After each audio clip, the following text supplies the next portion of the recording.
کافی لوگوں کو یہ بھی گمان ہے کہ شہنشاہ کی اصل مزار نیچے ہے اور اس کی گفا کے ذریعے وہ جگہ ہے، لوگ اندر جاتے ہیں، وہ زیارت کرتے ہیں۔ یہ ساری باتیں جھوٹی ہیں۔ سرکار کی یہی مزار ہے، اندر کوئی مزار نہیں ہے، نیچے گفا کوئی بنی ہوئی نہیں ہے، نہیں کوئی گیٹ ہے، یہی حقیقی مزار ہے۔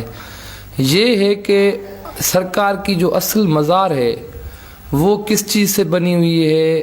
مٹی کی بنی ہوئی ہے، ماربل کی تربت جو سرکار کی ہے وہ ماربل سے بنی ہوئی ہے، مٹی سے بنی ہوئی ہے، سیمنٹ سے بنی ہوئی ہے، یہ کسی کو نہیں پتہ۔ یہ سارے کپڑے ہیں، نیچے سے لے کے اوپر تک کپڑے ہیں۔ جو سالانہ سرکار کی تاج پوشی ہوتی ہے 27 رجب کو، جس میں 7 کے سادات اور اوقاف کے بڑے افسر کھڑے ہوتے ہیں، جس میں سرکار کے پرانے غلاف اترتے ہیں اور نئے غلاف چڑھتے ہیں۔ اس میں کم سے کم 300 غلاف بھی اتارے گئے ہیں، لیکن سرکار کی مزار جو نا وہ تقریباً 4 انچ یا 6 انچ کا فرق پڑتا ہے، تو کم سے کم 300 غلاف بھی اتارے گئے ہیں۔ یہ سارے نیچے تک غلاف ہی غلاف ہیں۔ کوئی جب اوقاف آئی تھی، نیا ایک مینیجر لگا تھا باہر کا، اس نے ایک عزم بنا لیا کہ میں نے دربار دیکھنا ہے، اندر والا زری دیکھنی، تربت دیکھنی۔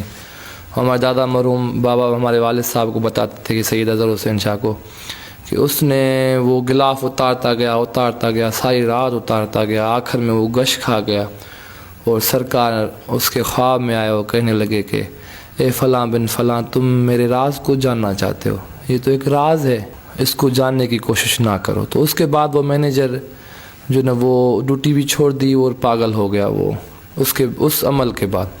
تو یہ کانسیپٹ کلیئر ہونا چاہیے کہ سرکار کی یہی مزار ہے، اور نیچے سے لے کے اوپر تک یہ غلاف ہی غلاف ہے۔ تو سرکار کے جو 7 تبرکات میں جو چیزیں ہیں، وہ ایک علم ہے، اس کو جو ہم گجگاہ کہتے ہیں، وہ سرکار کے سرانے لگا ہوا ہے۔ جو 12 مہینہ سرکار کے ساتھ لگا ہوتا ہے، صرف 6 دن محرم کے، 5 6 7 8 9 10 11 محرم، یہ سرکار کا گجگاہ علم جلوسوں میں آگے چلتا ہے، اور وہ جلوس کا پروٹوکول ہوتا ہے۔